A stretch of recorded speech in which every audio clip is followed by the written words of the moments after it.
feel for your radial pulse? Radial pulse. Remember yesterday we were taking the heart rate? Yep. And what finger do you want to feel with? Yep. Second and third. Do those more too. Just don't feel with your thumb. It's just not as sensitive.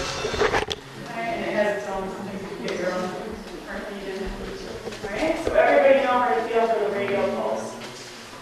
So when I'm doing my cardiac exam, when I'm listening, and I'm listening to the heart sounds, I'm feeling the pulse at the same time so that I can tell what's systole and what's diastole. When are the ventricles squeezing and when are they relaxing? So when they squeeze, I feel the pulse. Right? So systole, you feel the pulse. So if you hear a murmur, at the same time you feel the pulse, it's going to be a systolic murmur. It means it's happening when the ventricles are squeezing. Okay? But for now, I'm just worried about radial pulse. Make sure you know where it is. Alright, then the carotid pulses. So if you just kind of go behind your ear, and then come forward towards your sternocleidomastoid, you should be able to feel your sternocleidomastoid a little bit in front of that. You should be able to feel your carotid pulse. Okay, so everybody try to find your carotid pulse. Don't do it. Never test somebody's carotid pulse on both sides at the same time. Because if they have problems, you can block the blood flow to their brain. So just do it on one side at a time. Okay? Feel around a little bit to find it. So don't just do one side at a time. Because you don't want to stop the blood flow. So just one side, not two. Okay? I don't want anybody to pass out. Alright, so that's carotid. That's important for several reasons. So, you can feel different pulsations depending on certain valve problems. Okay? The radial is important because you know that the systolic pressure is at least 80 if you can feel it. Okay? If the systolic pressure is low, if they have hypotension, you may not feel the radial pulse. Okay? And that's useful, like I said, when I'm listening to the heart. The brachial, show me where the brachial, we did that yesterday. When you're taking blood pressure, where's the brachial pulse? Brachial, it's the one with the blood pressure that we did. Okay? Remember to put your arm out. You kind of go to the inside part, the medial part. Okay?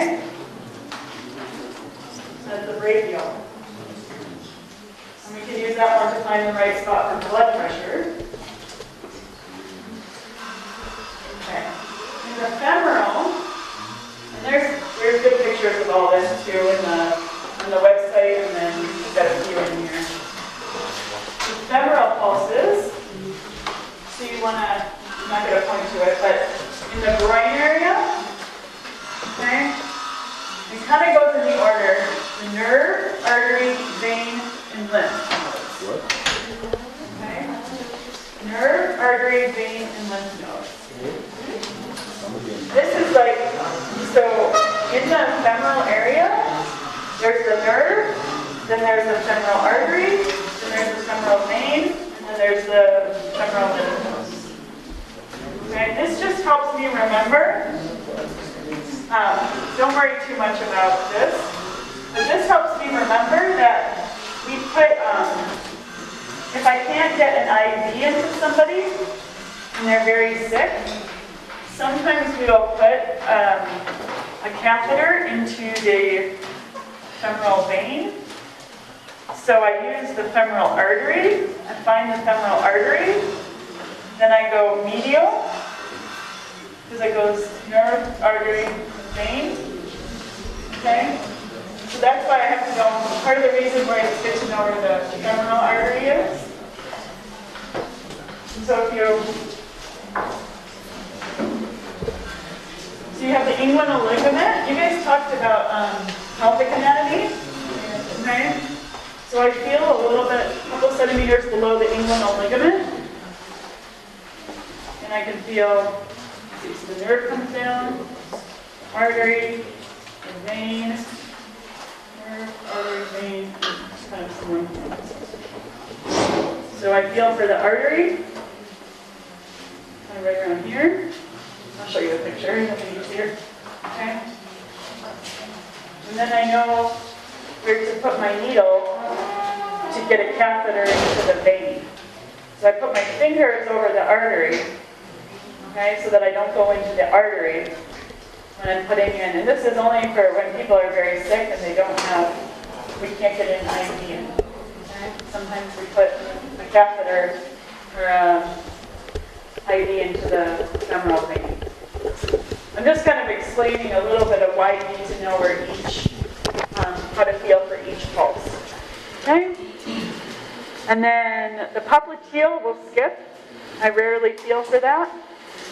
These two are important because this can be a sign if you have a lot of cholesterol and plaques in your arteries. You might not have good flow. Your blood flow to your feet will be lower, and you won't be able to feel these. All right? So the posterior tibial, if you come up to somebody and you grab their...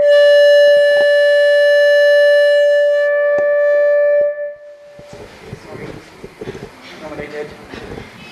Don't do that when you come up to a patient. So the posterior tibial, sometimes I'll come up to a patient, I'll grab their ankles. I don't know how to demonstrate. Here, I'll show you the picture. So I'll grab around the ankle, because it's on the inside, right behind the medial malleolus. Okay? So you know where the bones are. So you go the inside of the ankle and posterior, so right here. Okay? And then dorsalis pedis is on the top part of the foot. So you want to feel, there's the extensor of the toe. You want to feel right next to that. Okay? So you kind of go over the first part of the foot. And we can go through. When we're in the small groups, I'll have you guys, we'll do a little bit more. It'll be easier to show in the small groups. Okay? But make sure you know where each of these arteries are located. Okay? Where you feel from them. So the arteries are going through the body. But these are the best spots, the best points to feel for it. Okay?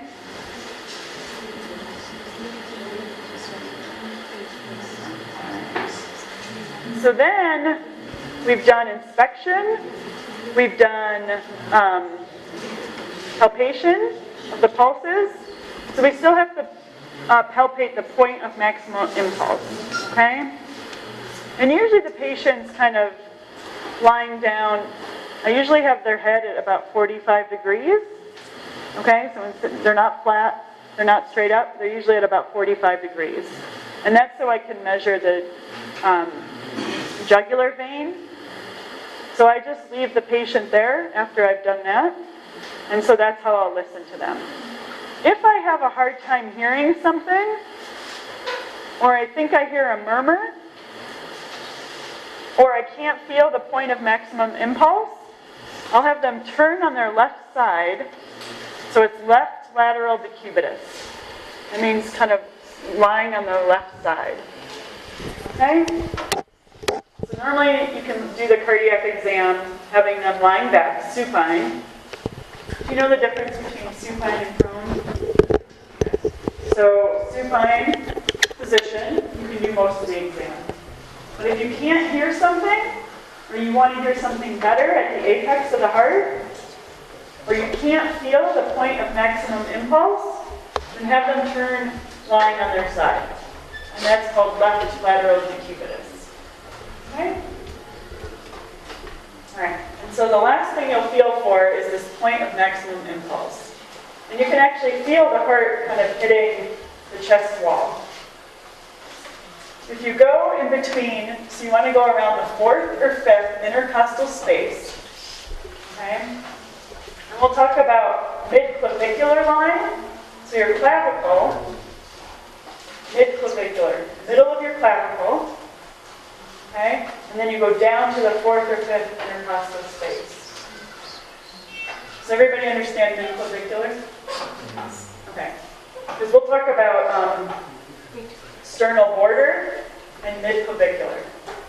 Okay, so sternal border is right against the sternum in the intercostal space, like right next to the sternum. And then mid-clavicular right in the middle of the clavicle. And then you go down to the 4th or 5th intercostal space. This exam is much easier on men than women. Actually, the whole heart exam is a little bit more difficult in women because of the breasts. So I would practice, try to see if you can do it, feel the point of maximal impulse when you're seeing patients. It's easier to feel, I think, on men. And it's easier to find in the red spaces. All right? And you should be able to feel it in most people.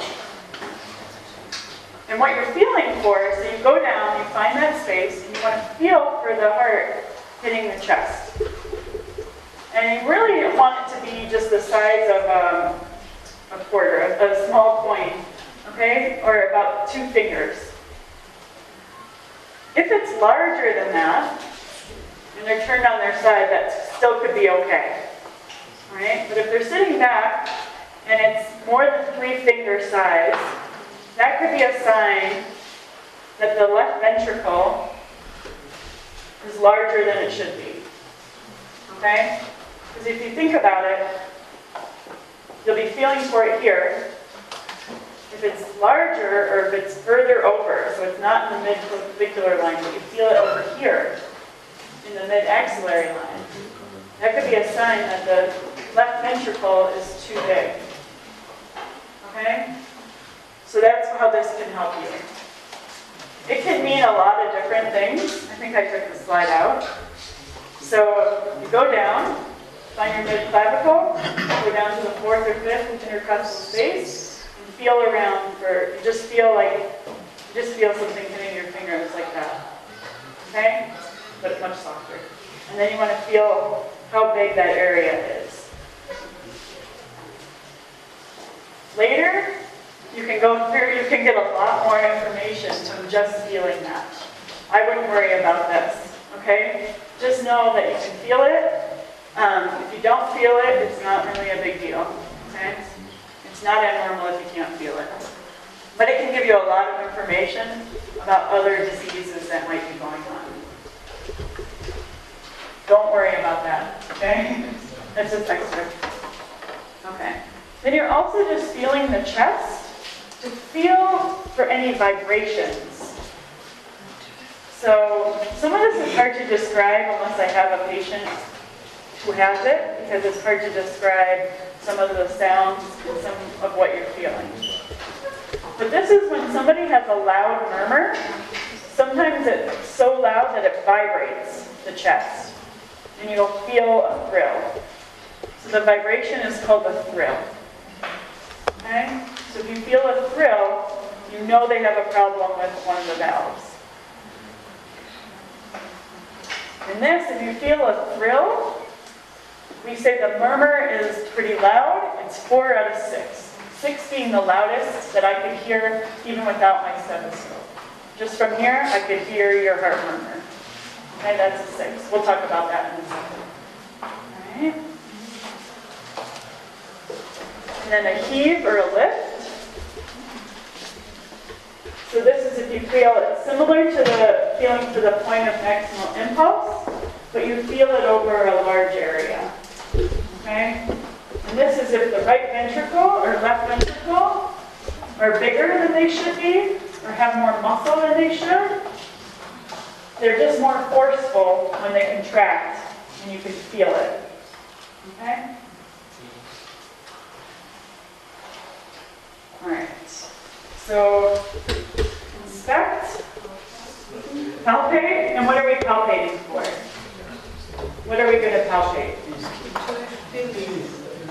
Feeling for, yep, so we're going to feel the pulses.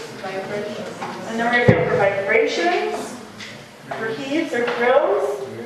And then we're going to feel for what's in the mid-clavicular line, fifth intercostal space.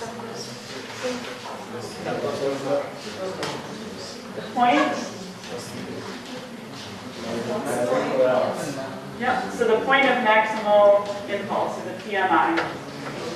Okay? So those are the things you're going to feel for. Pulses, point of maximal impulse, thrills, and heaves. All right.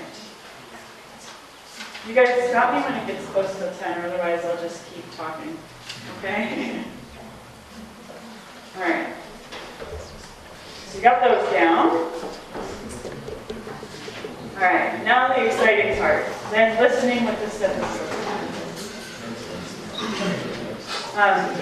We'll just go through this briefly and then we'll take a break, okay? So when you're listening with the stethoscope, all right, we're going to listen to the 4 valves. So we're going to start off listening for the aortic valve, and you can hear that best on the right side of the sternum, second intercostal space. Okay, so you feel the sternum. You don't want to be on the bone because you won't hear as well. So make sure you're in between the ribs on the edge of the sternum, and you'll hear it best. Okay. And you can also feel for that sternal notch. And go over and listen for the aortic. And you can see why it's a little bit. The aortic valve is kind of the furthest over on the right. Okay, even though it's coming from the left ventricle over here, it goes up this way and it's over on this side. Okay, so the aortic valve is actually more on the right side of the chest. And then the pulmonic valve, you just move it over to the left side, move your stethoscope over to the left side, same intercostal space, second intercostal space. Okay? Then to listen to the tricuspid valve, you're on the left side, you go down to the 4th intercostal space for the tricuspid. Okay. And then the mitral valve, and also the apex of the heart, the point of the heart, you're going to go over to this mid-clavicular line, 5th intercostal space. The same place that you felt for the point of maximum impulse. So sometimes when I want to do the exam quickly, I'll listen and feel at the same time. So because it's in the same spot, so I'll feel and then I'll listen. Okay, just to save some time. Alright. So this is the abbreviation we use when you write your note. So if you hear a murmur, and you hear it best at the right upper sternal border. So right upper sternal border. Okay? Upper the second intercostal space, so higher up. So right upper sternal border. Sternal border. Okay? What valve is there? Pulmonic. And then left lower sternal border. Okay? Tricuspid. And then you got to move over and down. Mid-clavicular and mitral. The way they taught us this, there's a couple different ways to remember.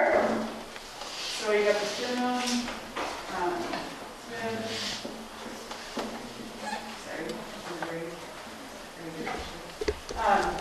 the way this is the second intercostal space. So the way I learned it was, you know who Al Pacino is? An old actor. Al Pacino.